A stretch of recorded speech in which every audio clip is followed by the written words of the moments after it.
ইসলামের যারা বদনাম করছে সেই ভাইদিকে অনুরোধ করছি, আমার হিন্দু দলিত আদিবাসী যে ভাইরা আমার বয়ান শুনেন তাদেরকে আমি একটা তথ্য দিয়ে যাচ্ছি, তারা শুনেন। কি জানেন? ইসলাম যদি এত খারাপ, ইসলাম এত খারাপ যে পৃথিবীর শ্রেষ্ঠ ড্যান্সার মাইকেল জ্যাকসন মৃত্যুর আগে কালমা পড়ে মুসলমান হয়েছে। জোরে বলুন সুবহানাল্লাহ। ইসলামের মধ্যে কি খারাপি দেখলো? মোহাম্মদ আলী বক্সিং ফাইটার, পৃথিবীর শ্রেষ্ঠ বক্সিং ফাইটার, ইসলাম কবুল করেছে। ইসলামের মধ্যে কি খারাপি ছিল? পাকিস্তানের প্লেয়ার ইউহানা মোহাম্মদ ইউসুফ হয়ে গেল। জোরে বলুন সুবহানাল্লাহ। এরকম হাজারো অমুসলিম ভাই ইসলাম কবুল করেছে। হাইরে হাইরে আমার ভাই, হে মুসলমান, যে লোকটা প্রথম হামবার চালিয়েছিল বাবরি মসজিদের ওপরে, বলবীর সিং, কি দেখেছে ইসলামের মধ্যে যে আল্লাহ তাকে কবুল করলো আর সে ইসলাম কবুল করেছে। জোরে বলুন সুবহানাল্লাহ। যে অত্যাচার করেছে হাসিনা, পৃথিবীর বর্তমানে যতগুলো শাসক আছে, রাশিয়া, চায়না, উত্তর কোরিয়া, দক্ষিণ কোরিয়া, ভারত, যতগুলো আছে, শ্রীলঙ্কা থেকে শুরু করে পৃথিবীর রাষ্ট্র, এত জালিম, এ ফেরাউনের থেকেও খারাপ মেয়ে। কেন? বহু মানুষকে যারাই অন্যায়ের হক কথা বলতে গেছে তাদেরকে আয়না ঘরে ভরে তাদেরকে মৃত্যুর ঘাট উতরে দিয়েছে অত্যাচার করে। একজন মুফতি সাহেব কওমি মাদ্রাসার, তিনি আয়না ঘর থেকে বেরিয়ে এসে তার অভিজ্ঞতা বলছিলেন, বলতে বলতে কেঁদে ফেলেছিলেন যে আমাকে যখন আয়না ঘরে রাখা হয় আমি বুঝতেই পারিনি যে আজকের তারিখটা কত। খাবার দিত, পচা খাবার, খেতে পারতাম না। তারপরে নিয়ত করলাম এরপর রোজা রাখতে শুরু করব। সেহরি খেতে লাগলাম, সেহরিতেও পচা খাবার। ভাতটাকে ধুয়ে ধুয়ে ধুয়ে ধুয়ে একটু সাদা করে সেটাকে নুন দিয়ে খেতাম, আর চোখ দিয়ে গড়গড় করে পানি পড়তো, আর রোজা রেখে দিন কাটাতাম। নামাজ পড়লে হাসিনার প্রশাসনরা গালি দিত পেছন থেকে। নামাজের সময় বলা হতো না, খালি সেহরি আর ইফতারির সময় বলা হতো। বলছে রোজার মাসে খালি বুঝতে পারতাম এটা সকাল এটা সন্ধ্যা, বাকি কোনো সময় বুঝতে পারিনি কখন সকাল হয়েছে কখন সন্ধ্যা হয়েছে। ওই আয়না ঘর ভাঙা চলবে না। পৃথিবীর মানুষ যেন জানতে পারে কিয়ামত পর্যন্ত এইরকম একটা জালিম মেয়ে ছিল যে এরকম আলেম উলামা এবং সাধারণ মানুষকে এত অত্যাচার করেছে আয়না ঘরে। ফিরাউনের মতো যেন এরকম হয়ে থাকে। ফিরাউন যেমন একজন জালিম, কিয়ামত পর্যন্ত মানুষ মনে রাখবে। বাংলাদেশের এক হুজুরের হয়ে আল্লামা সাইদি সাহেবকে ফাঁসি চেয়েছিল, এই নিয়ে কি বলবেন? এক হুজুর দেখুন, এখনই যদি আমাকে জেলে নিয়ে যায়, আমাদের দেশে যতগুলো জিলাপি হুজুর আর গুটকাখোর আছে তারা বলবে ইয়াসিনকে ফাঁসি দাও। বলবে না? বলবে না। কেন? যাদের বাজার খারাপ হচ্ছে আমার দ্বারা, যাদের বাজার নষ্ট হচ্ছে, যাদের মাজারের ব্যবসা, তাবিজের ব্যবসা বন্ধ হচ্ছে, এই মৌলবি কটা বলবে ইয়াসিনকে ফাঁসি দাও। তো দেলওয়ার হোসেন সাইদি সাহেবের বক্তব্যে যাদের বাজার নষ্ট হয়েছে, যে গুটকাখোর আর জিলাপি হুজুরদের, তারাই বলেছিল যে উনাকে ফাঁসি দাও। তো দেখুন, দেলওয়ার হোসেন সাইদি সাহেব শাহাদত বরণ করেছেন, আল্লাহ তেনাকে জান্নাতি করুক, বলুন আমিন। তেনাকে পয়জন দিয়ে মারা হয়েছে, তার মানে তিনি শহীদ হয়েছেন। কিন্তু দুঃখের বিষয়, আল্লাহ কত বড় শক্তিশালী বুঝতে পাচ্ছেন? হাসিনার বাড়িতে রান্না হয়েছিল, রান্না, ইলিশ মাছ, পাবদা মাছ, পাম্পলেট মাছ, দেশি মুরগি। আল্লাহ এত বড় কুদরতওয়ালা, রাঁধা ভাত খেতে দেয়নি, দেশ ছেড়ে পালাতে হয়েছে। জোরে বলুন সুবহানাল্লাহ। ওই জন্য ভাববেন আপনার হাঁড়িতে রাঁধা ভাত থেকে যাবে, আপনি খেতে পারবেন না, আপনার কাছে মৃত্যু চলে আসতে পারে। ওই জন্য সব সময় আল্লাহকে স্মরণ করব। জোরে বলুন ইনশাআল্লাহ। হযরতে আবু বকর সিদ্দিক রাদিয়াল্লাহু তাআলা আনহু আল্লাহর রাসূলকে জিজ্ঞেস করলেন, ইয়া রাসূলুল্লাহ, পৃথিবীর সবথেকে জ্ঞানী ব্যক্তিকে? আপনার চোখ দিয়ে পানি আসবে। নবীজি কি উত্তর দিলে জানেন? হে আমার সাহাবীরা শুনো, পৃথিবীর মধ্যে সবথেকে জ্ঞানী ব্যক্তি সে যে প্রত্যেক দিন একবার নিজের মৃত্যুকে স্মরণ করে। আপনি রাত্রে শুতে যাবেন, এই জলসা শেষ করে শুবার আগে উজু করবেন আর কালমা পড়বেন, সকলে জোরে বলুন ইনশাআল্লাহ। বাড়ির মা বোন আপনারা উজু করে শুবেন, কালমা পড়ে শুবেন, আয়াতুল কুরসি পড়ে শুবেন। মানুষ আমল করবে, আমল করার পরে যদি কোনো ত্রুটি থাকে, যারা প্রতি নামাজের পরে একবার করে আয়াতুল কুরসি পড়বে তাদের জান্নাতে যাওয়া কেউ আটকাতে পারবে না, রাসূল বলেছেন, জোরে বলুন সুবহানাল্লাহ। যে মানুষ কালমা পড়ে শুবে, কেন আপনি শুয়ে ভাববেন এই ঘুমটাই আমার যেন শেষ ঘুম না হয়ে যায়, এই নিদ্রাই যেন আমার শেষ নিদ্রা না হয়ে যায়, এটা আপনাকে ভাবতে হবে, চিন্তা নিতে হবে। সকালে উঠলে ফজরের নামাজ পড়ুন, সিজদায় পড়ে, আল্লাহ তুমি আমাকে নিদ্রা থেকে জাগিয়েছো, তুমি নাও জাগাতে পারতে। ঘুমের মধ্যে মৃত্যু হলে পৃথিবীর আর কেউ জাগাতে পারবে না। সুনীল দত্তের, সঞ্জয় দত্তের বাপ সুনীল দত্ত ঘুমের মধ্যে মারা গিয়েছিল। সকালে গিয়ে দেখছে আর নেই। তিনি ছিলেন ক্রীড়া মন্ত্রী ভারতের, কংগ্রেসের আমলে।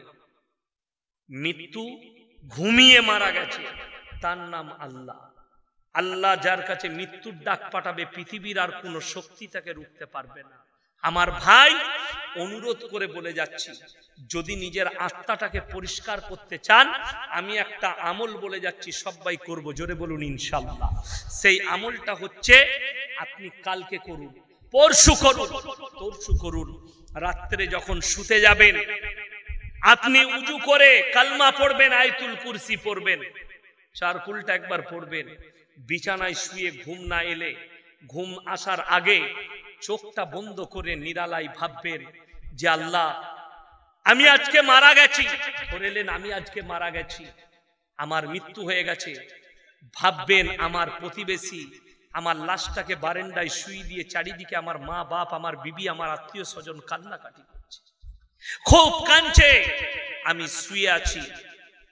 তারপরে খাট আনা হলো, আমার গোসল দেওয়া হচ্ছে, আমার গোসল দিচ্ছে, আমার পরিবার আমার পাশে দাসে কাঁদছে, আমার সন্তান কাঁদছে, আমার গোসল হচ্ছে, আমাকে কাফন পরানো হলো, আমার লাশ উঠে গেল, খাটটা টিপে আমার মেয়ে ধরেছে, আমার সন্তান ধরেছে, কাঁদছে, আমার লাশ চলে গেল। জানাজার ময়দানে জোহরের নামাজ পড়ে ইমাম দাঁড়িয়ে গেল, জানাজার নামাজ হয়ে গেল। জানাজার পরে বলছে তাড়াতাড়ি খাটটা তোল। কবরে নিয়ে যাওয়ার পরে সব মানুষ বলছে লাইন দিয়ে দাঁড়াও, আমি আগে মাটি দেবো, আমি আগে মাটি দেবো। আমাকে শোয়ানো হলো, বাঁশ চাপিয়ে দেওয়া হলো, আমাকে মাটি দিয়ে সবাই ছেড়ে চলে এলো। আল্লাহর ফেরেশতারা এসে আমার কাছে সওয়াল জবাব শুরু করেছে, আমি কিভাবে উত্তর দেব? চোখ দিয়ে পানি ফেলান, আপনার আত্মাটা পরিষ্কার হবে, আপনি জীবনে আর নামাজ কাজা করবেন, জীবনে আর পাপ করবেন। হে আমার যুবক আর যুবতী, যারা ভাবছেন আমরা পাপ করি, পৃথিবীর কেউ দেখতে পাই না, অন্তর থেকে বলে যাচ্ছি, পৃথিবীর কেউ দেখুক আর না দেখুক, আল্লাহ কোরআনে বললেন ইন্নাল্লাহা লা ইয়াখফা আলাইহি শাইউন ফিল আরদি ওয়ালা ফিস সামা। পৃথিবীর কেউ দেখুক আর না দেখুক, আমি আল্লাহ অবশ্যই দেখছি। আসমান আর জমিনে এমন কোন জিনিস নেই যেটা আমার আল্লাহর কাছে গোপন আছে। আপনি হৃদয়ে কথা বলেন, আল্লাহ শুনতে পায়। যারা পাপ করছেন, আমাদের সমাজে অনেক ভালো লোক আছে, অনেকজন মনে মনে করে হুজুর আমি নামাজ পড়ি না, আমি কিন্তু রোজা রাখি না, এরকম লোক আছে না? নাই। কিন্তু ভালো লোক, কারুর ক্ষতি করে না, কারুর চুগলি করে না, কারুর বিরুদ্ধে চলে না, কারুর সঙ্গে খারাপ ব্যবহার করে না, জিনা করে না, মদ খাই না, গাঁজা খাই না, কোনো নেশা নেই, লোকটা ভালো লোক। কি বলে তারা? চায়ের দোকানে কি বলে? হুজুর আমার মতো ভালো লোক পাবেন না গায়ে, আমি নামাজ না পড়তে পারি, এরকম লোক আছে না? না। কি বলে? আমি নামাজ না পড়তে পারি কিন্তু আমার মতো ভালো লোক সমাজে নেই। তারা কান খুলে শুনে যান, সেই ভালো লোক দিকে বলছি, আপনার সব ভালোটা মেনে নিলাম, কিয়ামতের দিনে জান্নাতীরা জান্নাতে যাবে, জাহান্নামীরা জাহান্নামে যাবে। জান্নাতীরা প্রশ্ন ছুড়বে, ফি জান্নাতি ইয়াতাসাআলুনা আনিল মুজরিমিনা মা সালাকাকুম ফি সাকার। তোমরা কেন জাহান্নামে যাচ্ছ? তোমরা বলতে আমরা ভালো লোক, তোমরা বলতে আমার মতো লোক নেই, আজকে কেন তোমরা জাহান্নামে যাচ্ছ? তারা এক নম্বর উত্তর দেবে, ক্বালু লাম নাকু মিনাল মুসাল্লিন, আমরা নামাজি মুসল্লিদের মধ্যে ছিলাম না। এটা এক নম্বর উত্তর, আমরা নামাজি ছিলাম না, যার কারণে আল্লাহ আমাদেরকে জাহান্নামে পাঠিয়েছে। ওই জন্যে যারা ভাবছেন আমি ভালো লোক, নামাজ না পড়তে পারি, রোজা না রাখতে পারি, আমার ভাই এই নামাজ না পড়ার কারণেই জাহান্নামে যেতে হবে। আমার রাসূল বলেছেন যার নামাজ নাই তার মধ্যে ইসলাম নেই। সে মৌলবি হোক, মুহাদ্দিস হোক, সে পীর হোক, ফকির হোক, ডাক্তার হোক, মাস্টার হোক, রাজা হোক, বাদশাহ হোক, যদি নামাজ না থাকে ইসলাম তার মধ্যে নাই। এটা লিখে নিয়ে যান। ওই জন্য নামাজ কেউ ছাড়বেন না, জোরে বলুন ইনশাআল্লাহ। 5 ওয়াক্তের নামাজ অবশ্যই। আল্লাহ তাআলা, যারা ভাবছেন মনে মনে আমরা তো পাপ করি, কেউ জানে না, আমার পরিবার, আমার স্ত্রী, আমার সন্তান, আমার প্রতিবেশী, আমার ইমাম, কেউ জানে না আমি লুকিয়ে পাপ করি। এমনকি অনেকজন মনোভাব নেয় আল্লাহর কাছে কিয়ামতের দিনে অস্বীকার করে দেব। কোরআন সূরা ইয়াসিন, আল ইয়াউমা নাখতিমু আলা আফওয়াহিহিম ওয়া তুকাল্লিমুনা আইদিহিম ওয়া তাশহাদু আরজুলুহুম বিমা কানু ইয়াকসিবুন। হে আমার বিশ্বনবী বলো, আমি ওই পাপীদেরকে তাদের জবানটা সিলাই করে দেব, হাত কথা বলবে, কান কথা বলবে, চোখ কথা বলবে, তাদের অঙ্গ পতঙ্গকে কথা বলার যোগ্যতা দান করা হবে। এটা কোরআন। তাদের অঙ্গকে কথা বলার যোগ্যতা দেব, তারা সাক্ষী দেবে। আর কোরআনে অপর জায়গায় আছে আল্লাহ তাআলা একটা একটা করে বিচার করবেন। আল্লাহ কতটা দয়ালু বলে দিই, দুদিকে দুটো ফেরেশতা আছে না নাই? সবাই জানেন কিরামান কাতিবি, মানে যারা টাইপ করে করে লেখে। ডান দিকে একটা ফেরেশতা, বাঁ দিকে একটা ফেরেশতা। যখন কোনো মানুষ পাপ কাজ করে, কি করে? পাপ কাজ, ডান দিকের ফেরেশতা বাঁ দিকের ফেরেশতাকে অনুরোধ করে, ভাই এখন লেখো না পাপটা, দেখি আল্লাহর এই বান্দা তওবা করে নিতে পারে। জোরে বলুন না সুবহানাল্লাহ। সময় নেই, দাঁড়াও, এখন পাপ লেখো না, এই বান্দা ইস্তেগফার করতে পারে। আপনি অবাক হবেন, মানুষ যখন একটা নেকির কাজ করে আল্লাহ 10টা নেকি দান করেন। জোরে বলুন সুবহানাল্লাহ। ডান দিকের ফেরেশতা, আপনি খালি ভালো কাজের নিয়ত করবেন। এই যে বসে আছেন, নিয়ত করলেন আমি আজ থেকে ফজরের নামাজ পড়ব, নামাজ হওয়ার আগেই আপনার নেকি এইখানেই লিখে দেওয়া হবে। বান্দা নিয়ত করলে তার নামে নেকি লেখা হয়। আর যখন বান্দা পাপের নিয়ত করে, না পাপ করা পর্যন্ত, এমনকি পাপের পরেও অপেক্ষা করা হয় আমার বান্দা ইস্তেগফার করতে পারে। তাই দাঁড়িয়ে যাও, এখন লেখো না। একটা গুনাহ করবেন, আল্লাহ একটাই গুনাহ লিখবেন, কিন্তু একটা নেক কাজ করবেন, আল্লাহ 10টা নেকি দান করবেন। জোরে বলুন সুবহানাল্লাহ। কোরআনে আছে এই ফেরেশতারা কিয়ামতের দিনে, আল্লাহ তাআলা কোরআনে বললেন কিয়ামতের দিনে ইকরা কিতাবাক কাফা বিনাফসিকা লিয়াউমা আলাইকা হাসিবা। আমি প্রত্যেকটা নারী পুরুষের হাতে তাদের আমলনামা ধরাবো, তাদের আমলনামা ধরিয়ে দেব, এবং তারা নিজের মুখে নিজের আমলনামা পড়ে শোনাবে।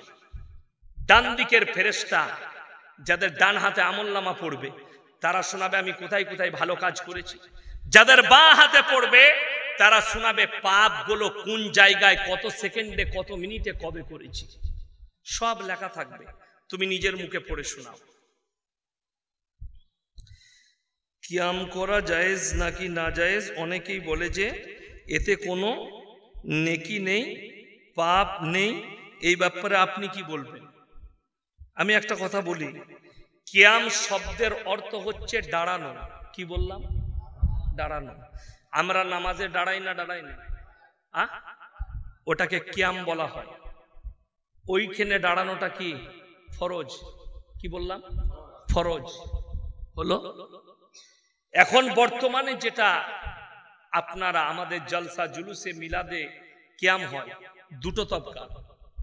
ফুরফুরার যে ভাইরা আছে তাদের আকীদা হচ্ছে যে আমরা রসুলের মহাব্বতে কিয়াম করি, আর বেরেলিরা যে কিয়ামটা করে সুন্নিরা, তাদের আকীদা হচ্ছে নবী হাজির নাজির হয়।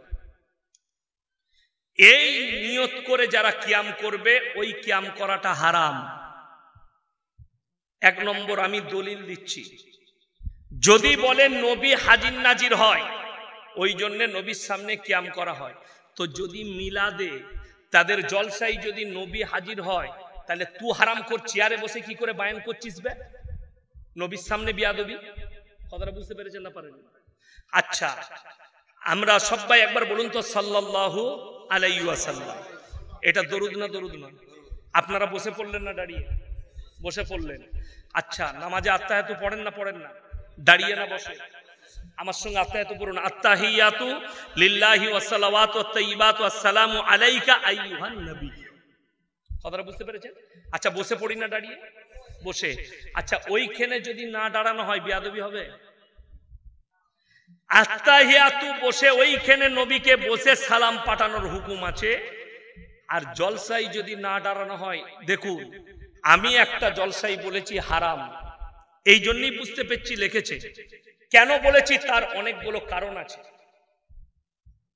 ফুরফুরার একজন হুজুর, তার নাম সাউদ সিদ্দিকী, আমি তার নাম রেখেছি গুটকাখোর। আমি চ্যালেঞ্জ দিয়ে গেলাম আপনাদের নবকলা মাদ্রাসায় তাকে ডাকেন আর আমাকে। বেশি লয়, তালিমুল ইসলাম আর দিনের তালিমটা যদি পড়ে শোনাতে পারে, আমি মৌলবি শওকতের বেটা বাইক ক্যামেরা ইস্তেগফার করে যাব। ওই সাউদ সিদ্দিকী তালিমুল ইসলাম আর দিনে তালিম বেশি লয়, তাকে বলুন ফেসবুকে লাইভে এসে শোনাবে। এই হারামখোর আমাকে কাফের ফতোয়া দিয়েছে। আর একজন সাফেরি সিদ্দিকী, তিনি বলেছিলেন যে ইয়াসিন দাঁড়াইনি, আমি যদি ওই বক্তার কাছে থাকতাম তাকে লাথি মেরে ফেলে দিতাম। দেখেন, আমি বলে দিয়ার পর দাদা হুজুর পীর কেবলা রহমতুল্লাহ আলাইহি ওসিয়তনামায় আছে, কেউ যদি বসে থাকে তাকে দাঁড় করিও না, কেউ দাঁড়িয়ে থাকলে তাকে বস করিও না। যেখানে বাগনানে জলসা হচ্ছিল, আমার আগে একটা ছোট ছেলে হাওড়া, সে বায়ান করছিল, সে কিয়াম করেছে, আমি বসে আছি। আমি না তাকে বাধা দিয়েছি না কিছু বলেছি, আমি আমার বক্তব্য দিয়েছি, সে তার কাজ করে চলে গেছে। পরবর্তীতে আমার ওই ক্লিপটা, বসে থাকার ক্লিপটা কেটে ফেসবুকে ফেড করে আমার জন্য উল্টো পাল্টা বক্তব্য দিয়েছে। কি বুঝলেন? আমাকে বলেছে সাউথ সিড, ওই সাফেরি দেখলাম একটা জলসাই বলেছেন, বড় মানুষের ছেলে তো, ওরা বলার অধিকার আছে। আমাকে বলেছে সাইফন মাছ, তো তোদেরই তো আমেরিকান মাছ আছে নাই? খুঁজে দেখ ভালো করে, তোদের কতগুলো আমেরিকান মাছ আছে। আমি কিচ্ছু বলিনি। যাই হোক, ওইখানেই আর একজন পীরজাদা আব্বাস সিদ্দিকী, তিনি বলেছেন যে এই ভাষাটা বলাটা ভুল হয়েছে, লাথি মেরে ফেলে দিন। এইটা হচ্ছে ঝামেলা। আমি ঝামেলার বক্তা নয়, কিন্তু কোন মাল ঝামেলা করলে সে আমার কাছ থেকে পার পাবে না। আমি মৌলবি শওকতের বেটা, সে জীবনে কেউ কি ছাড়েনি, আমি কি করে ছেড়ে দেব? আমাকে গালি দিবার, আমি তো গালি দিইনি। আমাকে কাফের বলেছে, যদি কিয়াম না করার জন্য কাফের বলা যায়, তাই সেই কিয়াম করাটা হারাম। দ্বিতীয় নম্বর বলে দিই, এদিকে চ্যালেঞ্জ দিলাম, যেভাবে দাঁড়িয়ে ইয়া নবী সালামুন আলাইকা, ইয়া হাবিব সালামুন আলাইকা, এইভাবে নবীর কোন সাহাবী দরুদ পাঠ করেছে, কিয়াম করেছে, যদি প্রমাণ করাতে পারে, আমি শওকতের বেটা কাল থেকে কিয়াম করব।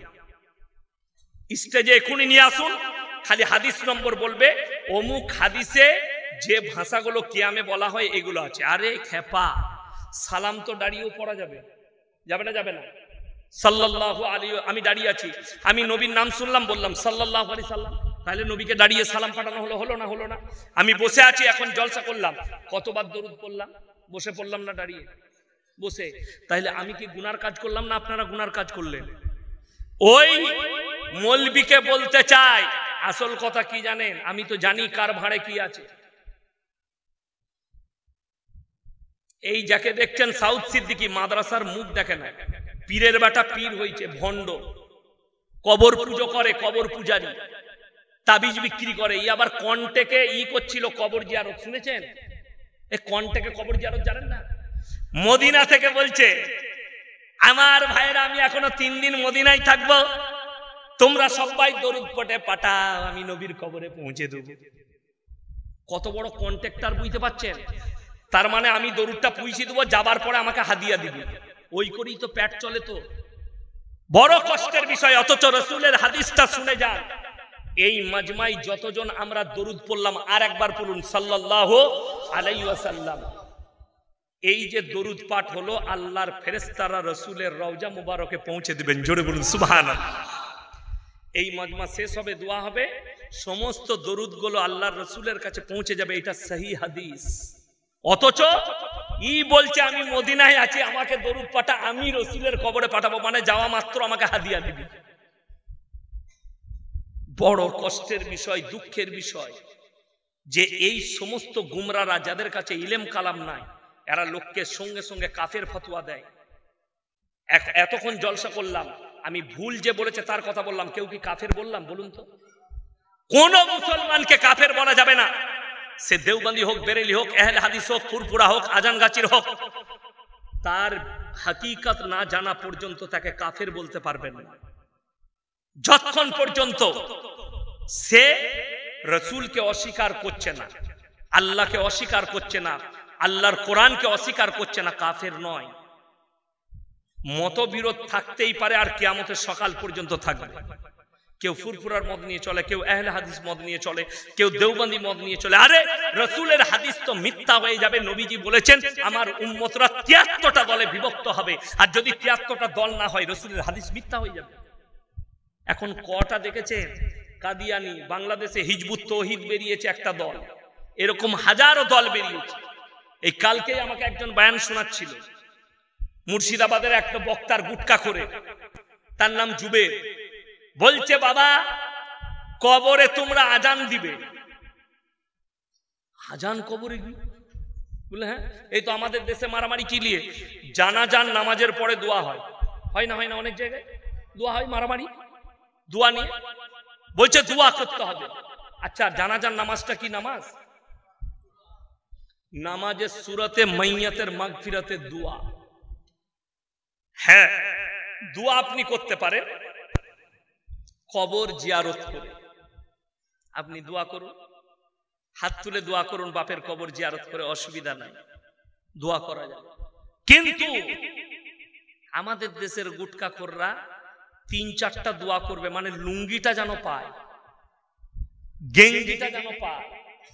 তুই তো কবর জিয়ারত করা গেঞ্জি পড়িস, কবর জিয়ারত করা লুঙ্গি পরে নামাজ পড়াস, কষ্টটা তো ওই জায়গায়। মানে কবর জিয়ারত করলে 3 দিন দিয়ে তারপরে বলছে হুজুর কি কালারের লুঙ্গি দেবো? বলবে আমি সাদা লুঙ্গি পরি। আমাদের সমাজের লোক শুনেলেন না, গরু করে মাইয়াত বাড়িতে খানা করে, করে না? করে না? যার ঘরে লোক মারা যাবে তার ঘরের খানা হলে খানা খাওয়া শরীয়তে জায়েজ নাই। যার বাড়িতে মাইয়াত হবে, রাসূলের হাদিস, 3 দিন তার বাড়িতে চুলা জ্বলতে দিও না। আর আমাদের লোক মরার আগেই তার গরুর হেলে গরুটা জবাই করে দিবে। আর খাওয়া, আল্লাহ! আর এই খাওয়াতে ধুম বেশি কাদের জানেন? মাদের। খালি লোক মরলে হচ্ছে, কি বুঝলেন? আর বিশ্বাস করুন, আমরা অত সম্পর্ক জানি না, মা বোনরা যতটা সম্পর্ক জানি। ও গাড়িতে চেপে বসেছে, বেটা জিজ্ঞেস করছে কোথায় যাবি? কেশপুর। বলে কেন গো? বলে তুই জানি না, নাড়া দৌলে তোর একজন আত্মীয় মারা গেছে। কে হয় গো? বলে তোর ফুপুর বোনের বিয়ানের অমুকে তমুকে, ঠিক একটা কুটুম বার করে দিবে। অত কুটুম আমরা জানি না, কি বুঝলেন? অত কুটুম আমরা জানি না। এই আমার আব্বাজি সেদিনে হাসছিলেন, মাদ্রাসায় একটা কথা বললেন। আমার যিনি দাদি শাশুড়ি ছিল, মানে আমার ফুপুর মেয়ের সঙ্গে আমার বিয়ে হয়েছে, তো আমার ফুপুর যিনি শাশুড়ি ছিলেন, তো আমার আব্বা একবার গেছে বোনের ঘর, তো সম্পর্কে সমদ মা হচ্ছে, আমার আব্বা জান গিয়ে বলেছে বিয়ান কেমন আছে? কি বলেছে? বিয়ান। হাসছিলেন, সম্পর্ক জানে না, কিন্তু মেয়েরা ভালো সম্পর্ক জানে। ওই জন্যে কি কি বললেন, কোথায় কে মরেছে জানে না। শুনে যান, মায়ের দিকে বলছি, 3টে কারণ ছাড়া বাড়ির বাইরে যেতে পাবে না। কটা বললাম? 3টে, হাদিসে আছে। বিসমিল্লাহ। নাম্বার 1, নিকটবর্তী আত্মীয় যদি মারা যায় তবে মহিলারা যেতে পাবে পর্দার সহিত, এবং পর্দাটা হবে এমন পর্দা যার বাইরে থেকে যেন বোঝা না যায় ভেতরে যে মহিলা যাচ্ছে তার শরীরের অঙ্গটা কেমন।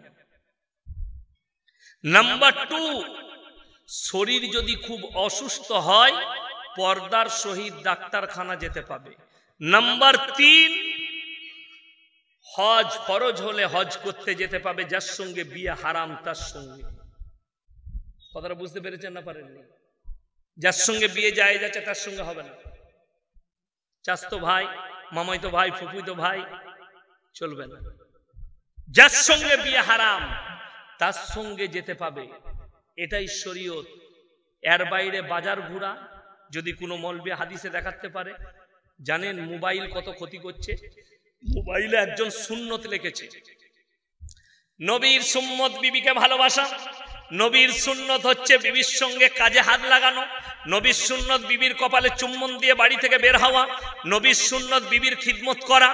নবীর সুন্নত হচ্ছে বিবিকে ফুচকা খাওয়াতে নিয়ে যাবেন। তাহলে এই হাদিসটা কোথায় ছিল? হ্যাঁ, লিখে দিয়েছে, রেস্টুরেন্টে খাওয়াতে নিয়ে যাওয়া। এই গুজরাটের একটা মুফতি, তার নাম হচ্ছে মুফতি আনাস, একটা নায়িকাকে বিয়ে করেছে। নায়িকা, তার নাম হচ্ছে সানা খান। আজকে দেখলাম তেলেঙ্গানায় আদিবাসীরা তেল বিক্রি করে, তার অ্যাড দিচ্ছে, বলছে বহুত বড়িয়া তেল है, मैं भी अपने छोटे तारिक, बेटा नाम रेखेছে तारिक जमील, मैं छोटे तारिक जमील साहब के लिए भी लूंगी और उसके भी सर पे लगाऊंगी। এই মেয়েটা জাহান্নামের খোরাক লেখে নিয়ে যান। ফিল্ম থেকে আসার পরে আর পরিবর্তন নয়। আর এই যে মুক্তি হয়েছে, এই মুক্তি লয়, ভেড়া মুক্তি। এর নাম হচ্ছে ভেড়া। আমার পাল্লায় পড়লে বুঝতে পারবে। अरे तुम्हारे जैसा मुफ्ती हमारे जेब में रहता है, तुम नालायक मुफ्ती हो, अपने बीवी को पर्दे में नहीं रख सकते। और इस्लामी शरीयत के अंदर है, एक औरत गैर मर्द के पास नहीं जा सकती। আর তার বউ একটা পর পুরুষের কাছে গিয়ে তেলের অ্যাড দিচ্ছে। এ যেরকম নোংরা ছিল এরকম নোংরাই আছে, খালি পোশাকটা পাল্টাইছে, কোনো পরিবর্তন নাই। ইসলামী শরীয়ত হচ্ছে আপনার বিবিকে যেন পর পুরুষে না দেখে। আজকে তো বড় কষ্টের বিষয়, আপনি চায়ের দোকানে গল্প করছেন, আপনার বউ ব্লাউজ কিনতে যাচ্ছে নবকলায়। ঠিক বললাম না ভুল বললাম? অথচ আপনার ব্রেনই নাই। আপনার বন্ধু যদি আপনাকে বলে তোর বইয়ের ব্লাউজের সাইজ কত, মারবেন না মারবেন না? ঝগড়া হবে। তোমার বউ দোকানে গিয়ে বলছে দাদা আমার একটা 34 সাইজের ব্লাউজ দাও, তখন তোকে লজ্জা লাগে না? তোর বন্ধু খালি জিজ্ঞেস করেছে তোর বইয়ের ব্লাউজের সাইজ কত, তখন তুমি তার সাথে ঝগড়া করছো। তুমি কতটা নির্বোধ তুমি ভেবে দেখো। ওই জন্যে প্রত্যেকটা ভাইকে বলবো আমরা দ্বীনের উপরে প্রতিষ্ঠিত হব। জোরে বলুন ইনশাআল্লাহ। আল্লাহ তাআলা আমাদের সকলকে কবুল করুক, বলুন আমিন। আমার ভাই দেখুন, দ্বীনি কালচার, আমি যেমন বললাম ফাংশন করা যাবে না, গান বাজনার অনুষ্ঠান করা যাবে না, ইসলাম বিরোধী কাজ করা যাবে না। ওয়া আতিদাল কুরবা হাক্কাহু ওয়াল মিসকিন ওয়া ইবনাস সাবিলি ওয়া লা তুবাদ্দির তাবদীরা। তোমরা কাছের গরিবের খেয়াল রাখবে, এতিম আর মিসকিনের খেয়াল রাখবে, আর যদি মুসাফির হাত পাতে তার খেয়াল রাখবে। আজকে জলসায় মুসাফিরকে আমি 140 কিলোমিটার এসেছি। ইন্নাল মুবাদ্দিরিনা কানু ইখওয়ানা শায়াতিন ওয়া কানা শাইতানু লিরাব্বিহি কাফুরা। যারা অপব্যয় করে তারা শয়তানের ভাই। শয়তান জান্নাতি না জাহান্নামী? জাহান্নামী। আপনি যদি অপব্যয় মানে হচ্ছে মদেতে টাকা খরচ করা, গান বাজনায়, ইসলাম বিরোধী কাজে, আপনার লোটো গানে, নারীর পেছনে, মদের পেছনে, গাঁজার পেছনে, এই জায়গায় খরচা করা। কিন্তু যদি ইসলামী কাজে টাকা খরচ করেন আল্লাহ তাআলা তার বদলা দিবেন কিয়ামতের দিনে। জোরে বলুন সুবহানাল্লাহ। আমার ভাই, কোরআনের পারা কটা বাবা? কটা বলে না? 30 পারা। আমি বলবো আগামী বছরে এই জলসা করার জন্য 30 জন ভাই কে কে আছেন হাত তুলেন, 1000 করে টাকা দিবেন। তাড়াতাড়ি হাত তুলেন। 30 জন ভাই 1000 করে। মাশাআল্লাহ, নামগুলো লিখুন। কই আপনাদের ছেলে? কই কমিটি ছেলেগুলো? কই? খালি ব্যাজ লাগিয়ে বসে আছে, আর কোথায় যে আড্ডা দিচ্ছে তা ঠিক নাই। ওরাই বায়ান শুনলেন।